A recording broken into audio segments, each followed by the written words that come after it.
Di alam barzakh, di balik keheningan dan kegelapan kubur, dapatkah kita membayangkan bagaimana rasanya terjebak di alam yang kelam dan mencekam, dihantui rasa menyesal dan siksaan yang tak terkira? Di dalam liang lahat yang sempit, kelak kita akan merasakan panasnya api dan desakan tanah yang tiada henti. Siksa kubur bukan sekadar cerita menakutkan, tapi kenyataan pahit yang akan dihadapi oleh setiap manusia. Itulah gambaran siksa kubur, balasan bagi para pendosa yang lalai menjalankan perintah Allah Subhanahu wa Ta'ala. Siksa kubur, sebuah perkara yang sering kali menjadi bahan pembicaraan dan renungan bagi umat Islam. Percaya atau tidak, siksa kubur merupakan bagian dari rukun iman yang berkaitan dengan keyakinan akan adanya siksa di akhirat yang harus diyakini oleh setiap muslim. Bagi sebagian orang, siksa kubur menjadi pengingat untuk selalu berbuat baik dan menjauhi segala larangan Allah Subhanahu wa Ta'ala. Akan tetapi, bagi sebagian lainnya, siksa kubur menjadi sumber ketakutan dan kecemasan. Lantas, apakah siksa kubur benar-benar ada? Bagaimana bentuknya? Dan bagaimana kita mempersiapkan diri agar terhindar dari siksa kubur? Mari kita selami lebih dalam tentang siksa kubur dalam pembahasan ini.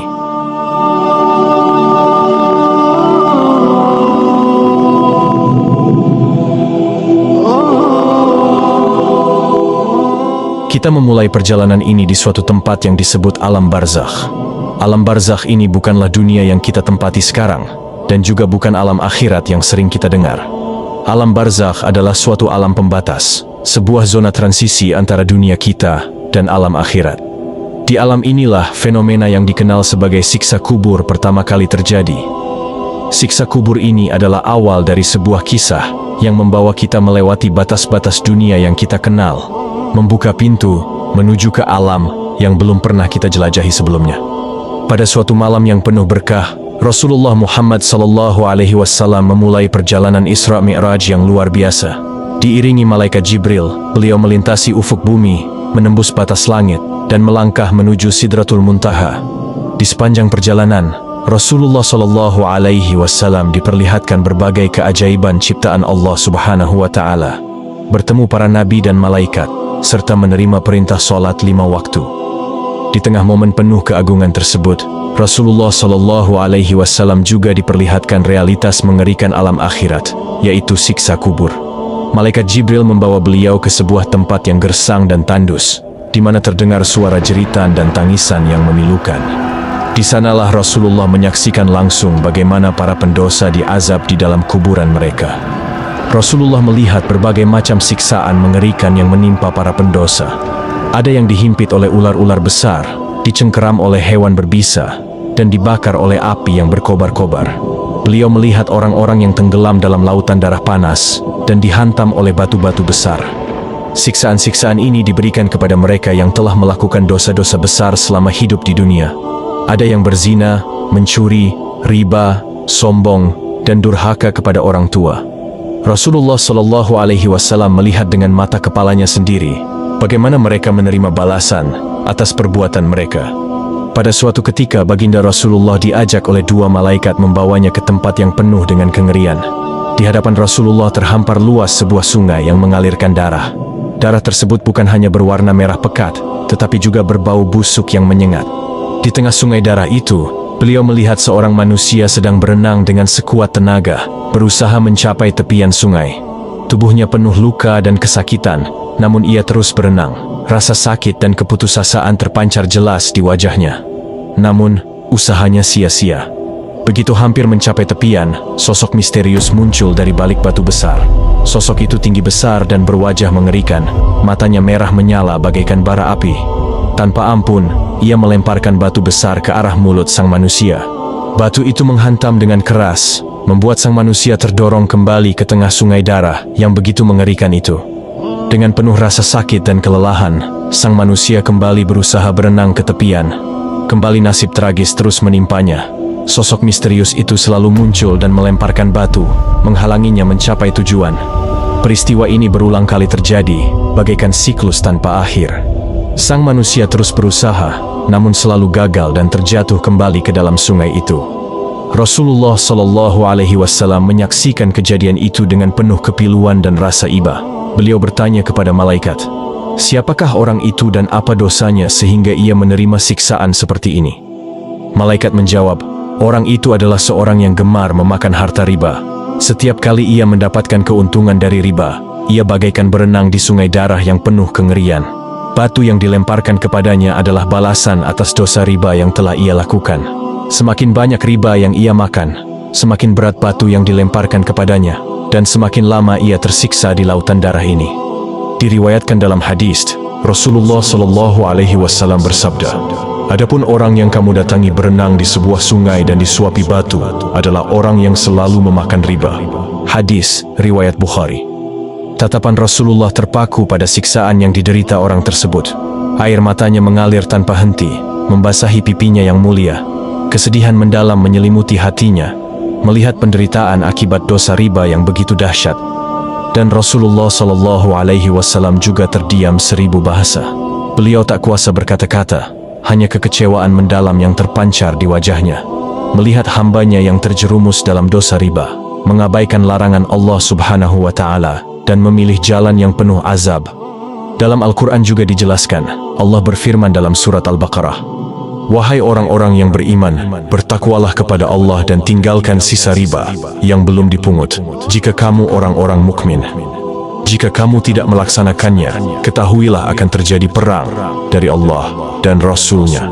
Akan tetapi, jika kamu bertobat, kamu berhak atas pokok hartamu. Kamu tidak berbuat zalim, merugikan, dan tidak dizalimi, dirugikan.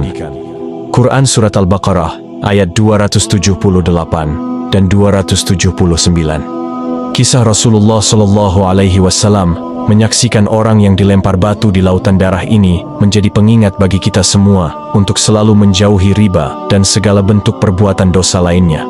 Marilah kita hidup dengan penuh kejujuran dan mencari rezeki dengan cara yang halal, agar terhindar dari azab Allah Subhanahu wa Ta'ala di akhirat kelak.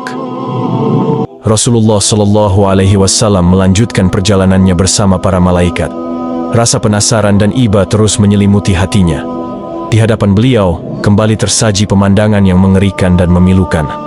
Melihat para pendosa mendapatkan siksa dengan berbagai macam azab, jeritan dan tangisan mereka bagaikan alunan duka yang tak henti bergema. Beliau melihat seorang manusia tergeletak tak berdaya di tanah tandus yang gersang. Tubuhnya terbujur kaku tak bergerak sedikit pun. Wajahnya memucat pasi diselimuti keringat dingin dan rasa sakit yang tak terkira. Di atasnya, menjulang bayangan mengerikan berupa batu raksasa yang membara dengan api yang berkobar. Batu itu siap menghujam kapanpun, menghancurkan kepala manusia malang itu. Tanpa aba-aba, batu itu dijatuhkan dan menghantam kepala manusia itu dengan kerasnya, menghancurkannya berkeping-keping. Darah segar berceceran di tanah, mewarnai bumi tandus dengan warna merah yang mengerikan. Jeritan pilu menggema di udara, seolah meratapi tragedi yang tak terelakkan. Keajaiban terjadi. Dengan kuasa Allah Subhanahu wa Ta'ala yang tak terbatas, kepala manusia itu kembali utuh seperti semula. Luka-lukanya sembuh seketika tak meninggalkan bekas sedikit pun. Tapi, kengerian tak berhenti di situ. Batu panas itu kembali diangkat, siap untuk menghantam lagi. Manusia itu hanya bisa pasrah, tak mampu melawan. Dia tahu bahwa ini adalah siksaan yang harus dia terima atas dosa-dosanya semasa hidup.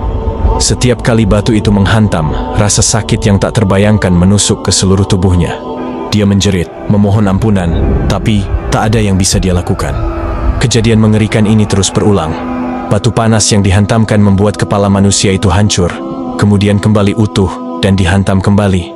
Rasa sakit dan penyesalan menyiksa tanpa henti. Dia merasakan betapa dahsyatnya siksaan Allah bagi orang-orang yang berdosa.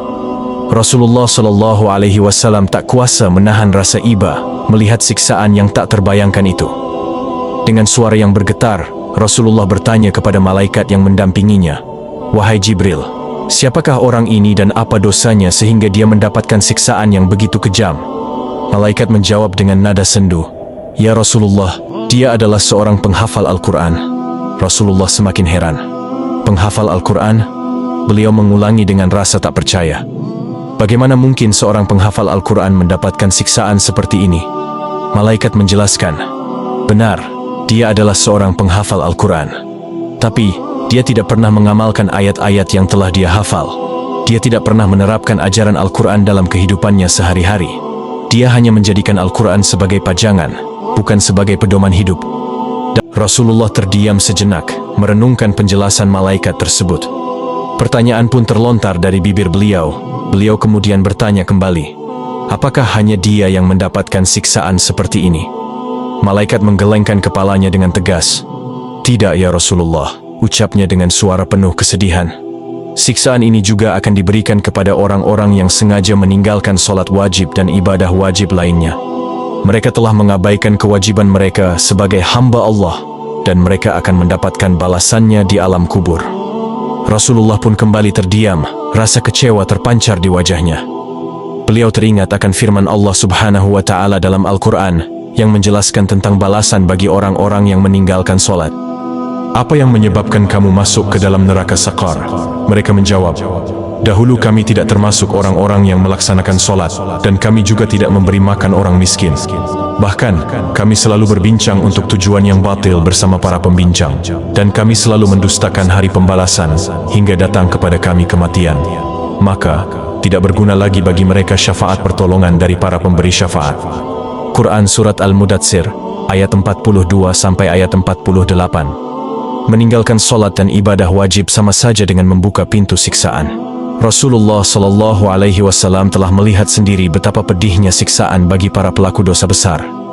Ini menjadi pengingat bagi umat Islam dan bagi kita semua tentang pentingnya sholat dan ibadah wajib. Sholat dan ibadah wajib bukan hanya kewajiban, tetapi juga kebutuhan bagi setiap muslim untuk meraih kebahagiaan di dunia dan akhirat.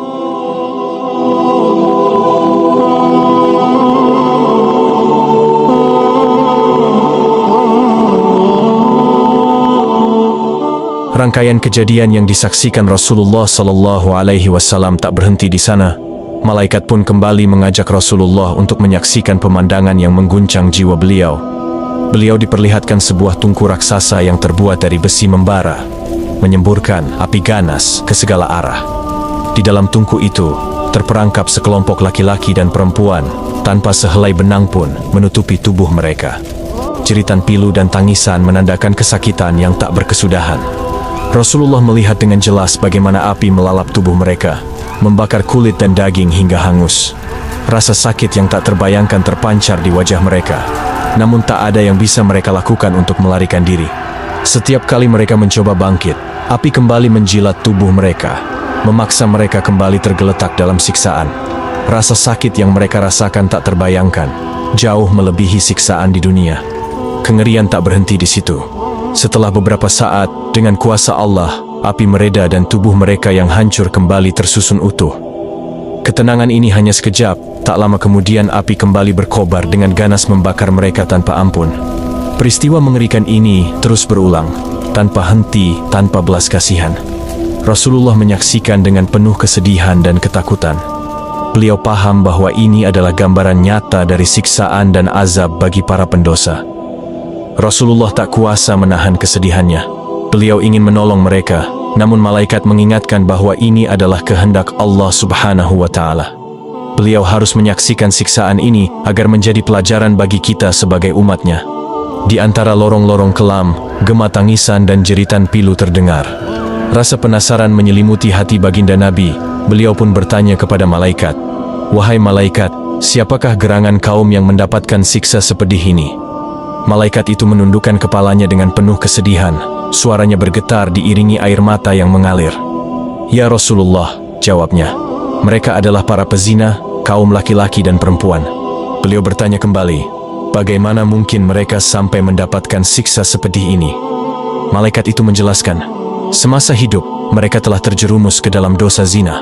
Mereka hanya mengikuti bisikan nafsu syaitan dan mencampakkan perintah Allah Subhanahu wa Ta'ala. Mereka lupa bahwa azab Allah di alam barzakh dan akhirat jauh lebih pedih daripada kenikmatan zina yang sesaat." Rasulullah Shallallahu Alaihi Wasallam menggelengkan kepalanya dengan penuh kecewa. "Na'udzubillah min azabillah," gumam beliau. Sungguh, mereka telah terlena dengan kenikmatan duniawi dan mengabaikan azab Allah yang kekal. Malaikat itu melanjutkan, "Di alam barzakh ini, mereka merasakan siksaan yang pedih atas dosa-dosa mereka. Api yang membakar mereka tanpa henti. Di akhirat nanti, mereka akan dihukum dengan azab yang kekal di neraka Jahannam." Allah Subhanahu wa Ta'ala berfirman dalam Al-Quran, Janganlah kamu mendekati zina. Sesungguhnya zina itu adalah perbuatan keji dan jalan terburuk. Quran Surat Al-Isra ayat 32. Dalam hadis riwayat juga dijelaskan, sesungguhnya di antara tanda-tanda kiamat yaitu diangkatnya ilmu dan kebodohan nampak jelas, dan banyak yang minum khamar dan banyak orang berzina secara terang-terangan. Hadis riwayat Bukhari dan Muslim.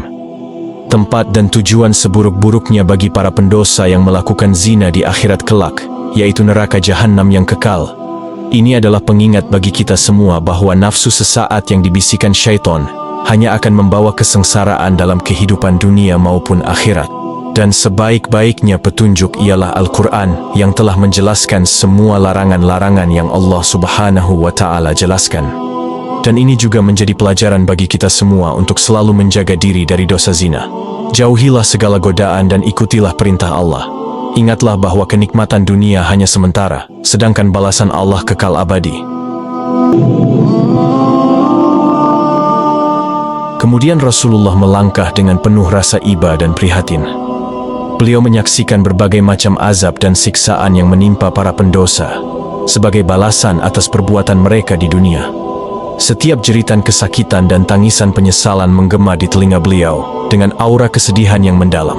Salah satu kisah yang paling membekas di hati beliau adalah kisah seorang pria yang mendapatkan siksaan dengan cara yang sangat mengerikan. Kali ini diperlihatkan kepada Rasulullah, seorang pria tersiksa dengan cara yang sangat menakutkan. Tubuhnya dibelah dari ujung mulut sampai ke belakang kepalanya, kemudian ditarik dengan kuat hingga terbelah menjadi dua bagian. Wajah dan matanya pun tak luput dari siksaan ini, ditarik dengan kejamnya. Dan Rasulullah pun tak kuasa menahan rasa pilu dengan air mata yang mengalir melihat penderitaan pria tersebut. Beliau merasakan kesedihan yang mendalam, dan kemudian Rasulullah pun bertanya kepada malaikat yang menemaninya, "Siapakah orang ini, wahai malaikat? Dan mengapa dia ditimpa siksaan yang begitu kejam?" Malaikat pun menjelaskan bahwa orang tersebut adalah pendusta yang gemar menyebarkan fitnah dan perpecahan di antara manusia. Dia gemar berbohong dan menyebarkan kebohongan di setiap kesempatan. Bahkan, dustanya telah mencapai puncak keburukan. Dia menggunakan lisannya untuk menipu, merugikan, dan menzalimi orang lain. Siksaan yang didapat seseorang itu tidak hanya berakhir sampai di sana. Dengan kebesarannya Allah Subhanahu wa Ta'ala mengembalikan bagian-bagian tubuh yang telah hancur itu ke bentuk semulanya. Karena siksaan ini akan terus berlanjut selama-lamanya, sebagai pengingat bagi semua orang agar senantiasa berkata jujur dan menjauhkan diri dari fitnah dan kebohongan.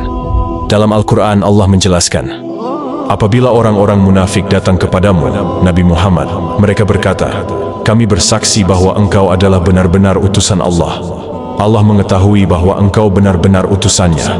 Allah pun bersaksi bahwa orang-orang munafik itu benar-benar para pendusta. Mereka menjadikan sumpah-sumpah mereka sebagai perisai, lalu mereka menghalang-halangi orang lain dari jalan Allah.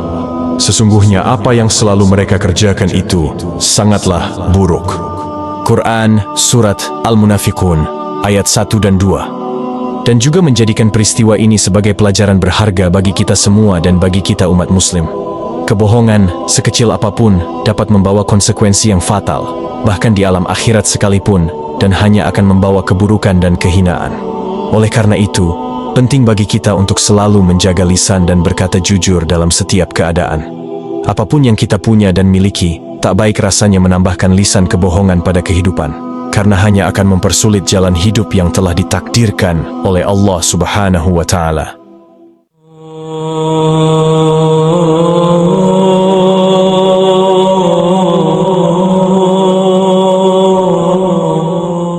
Azab kubur bukan sekadar siksaan sementara. Azab kubur adalah gerbang pembuka bagi mereka yang lalai dalam menjalankan perintah Allah Subhanahu wa Ta'ala, menandakan tujuan akhir mereka di surga atau neraka. Berbeda dengan anggapan keliru, azab kubur bukan pencucian dosa.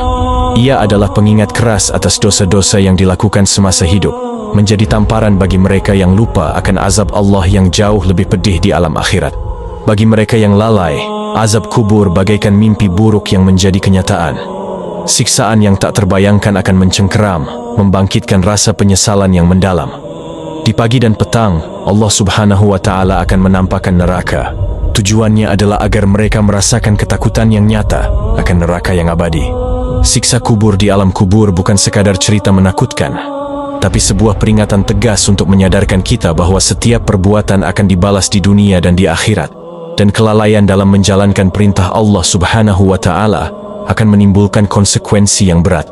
Di alam barzakh yang sunyi, suram dan penuh ketakutan, jiwa-jiwa menanti hari pembalasan. Azab kubur bagaikan belenggu yang mengikat para pendosa, memberikan siksaan pedih yang tak berkesudahan menghukum mereka atas dosa-dosa yang telah diperbuat semasa hidup. Jeritan penyesalan tak henti-hentinya menggema di alam barzakh, namun tak ada yang bisa mereka lakukan untuk mengubah nasibnya. Di tengah keputusasaan ini, secercah harapan hadir melalui doa dan istighfar, terutama dari anak-anak soleh yang senantiasa mendoakan orang tuanya.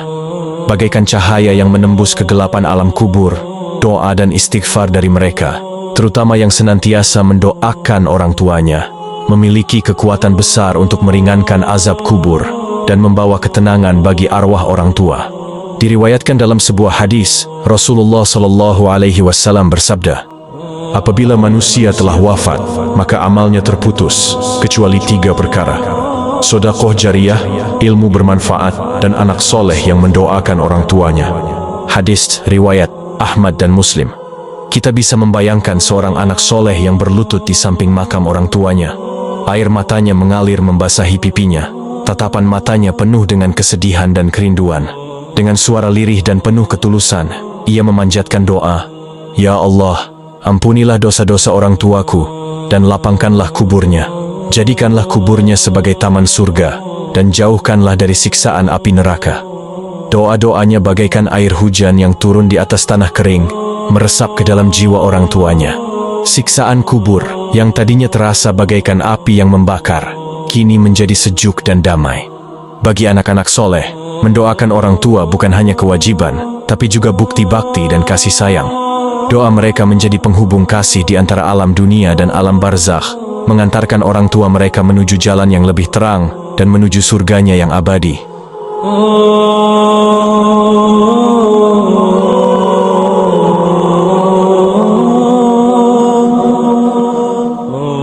Di alam barzakh, di mana jiwa menanti hari pembalasan, azab kubur menjadi penentu awal. Siksaan pedih ini tak terelakkan bagi mereka yang lalai dalam menjalankan perintah Allah. Di tengah kegelapan azab, sebuah petunjuk kembali hadir. Allah Subhanahu wa Ta'ala membuka jalan bagi hambanya untuk terhindar dari siksaan ini. Salah satunya melalui amalan membaca surat Al-Mulk sebelum tidur. Surat Al-Mulk bagaikan perisai yang melindungi jiwa dari siksaan kubur dan azab neraka. Ia juga menjadi penyelamat bagi mereka yang rajin membacanya, mengantarkan mereka ke surganya yang penuh kenikmatan. Rasulullah SAW, teladan bagi umat Islam, menjadikan surat Al-Mulk sebagai bacaan rutin sebelum tidur. Kebiasaan beliau ini menunjukkan keistimewaan dan manfaat luar biasa dari surat tersebut. Dari Jabir bin Abdullah radhiyallahu anhu, dia berkata, tidaklah Nabi SAW tidur hingga beliau membaca Alif Lam Mim Tanzil, surat As-Sajadah, dan Tabarakallazi biyadihil muluk, surat Al-Muluk. Hadis riwayat At-Tirmidzi. Dalam hadis lain juga disebutkan keutamaan surat Al-Muluk. Dalam Syahih Al-Jami' dari Abdullah bin Mas'ud radhiyallahu anhu meriwayatkan, surat Tabarak Al-Muluk adalah pelindung dari azab kubur. Hadis riwayat Tirmidzi. Azab kubur dan neraka adalah realitas yang menakutkan.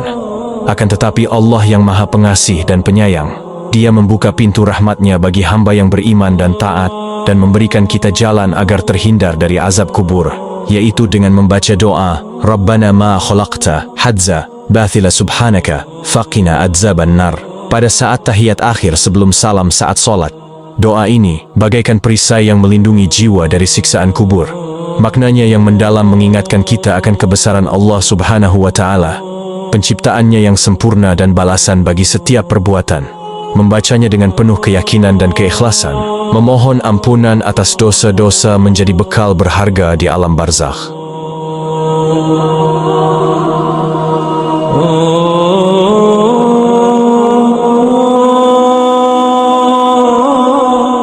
Manusia adalah makhluk fana. Kehidupan di dunia hanyalah persinggahan sementara, sedangkan kehidupan akhirat adalah tujuan abadi. Di sanalah kita akan mempertanggungjawabkan semua perbuatan kita. Kesadaran akan realitas ini mendorong kita untuk mempersiapkan bekal terbaik untuk kehidupan akhirat. Salah satu bekal terbaik yang dapat kita siapkan adalah amal jariyah. Amal jariyah adalah amal yang pahalanya terus mengalir, meskipun kita sudah meninggal dunia. Amal jariyah ibarat sungai kebaikan yang tak henti mengalir. Ia adalah perbuatan baik yang manfaatnya terus dirasakan, meskipun pelakunya telah tiada. Bagaikan sebutir benih yang ditanam di tanah, amal jariyah akan tumbuh menjadi pohon kebaikan yang rindang, memberikan manfaat bagi pelakunya di dunia, dan bagi orang-orang yang telah meninggal di alam barzakh. Amal jariyah juga dapat meringankan siksaan kubur bagi orang yang telah meninggal. Bayangkan, ketika kita terbaring di alam kubur, panasnya siksaan terasa pedih dan menyesakkan. Di saat itulah pahala amal jariyah bagaikan air yang segar menyiramkan jiwa kita, memberikan ketenangan dan meringankan penderitaan. Dan pahala amal jariyah dapat meningkatkan derajat orang yang telah meninggal di alam barzakh. Di alam barzakh, setiap jiwa menempati tingkatan yang berbeda berdasarkan amal salehnya. Amal jariyah menjadi pelita yang menerangi jalan kita kelak, mengantarkan ke tempat yang lebih tinggi dan penuh kenikmatan di sisi Allah Subhanahu wa Ta'ala, dan juga menjadi bekal bagi orang yang telah meninggal di hari pembalasan. Amal jariyah menjadi penyelamat, membantu mereka meraih kebahagiaan dan terhindar dari azab neraka. Semangat untuk melakukan amal jariyah patut diapresiasi. Namun, di balik banyaknya aksi mulia tersebut, terselip pula segelintir individu yang terjebak dalam motif tersembunyi. Mereka bersedekah, wakaf, atau melakukan amal jariyah lainnya, bukan atas dasar keikhlasan dan mencari ridha Allah, melainkan demi pujian dan pengakuan semata. Ironisnya, amal jariyah yang diwarnai riya ini justru menjadi sia-sia di sisi Allah Subhanahu wa Ta'ala. Kesadaran akan hakikat amal jariyah menjadi kunci untuk terhindar dari jebakan riya. Amal jariyah yang sejati dilakukan dengan penuh ketulusan dan keikhlasan, semata-mata untuk mencari ridha Allah. Niat ini tidak hanya tertanam dalam hati, tetapi juga tercermin dalam perbuatan dan sikap individu. Di setiap kebaikan dalam kehidupan yang kita lakukan hanya untuk mencari ridhanya, semoga akan membawa kita ke tempat terbaik di sisi Allah Subhanahu wa Ta'ala, dan dijauhkan dari segala siksaan dan azab yang kekal di akhirat kelak. Dan marilah kita senantiasa menjaga keikhlasan dalam beramal, menjauhkan diri dari segala larangannya, dan semoga pahala yang kita lakukan selama hidup di dunia menjadi bekal yang berharga di yaumul akhir. Amin ya rabbal alamin.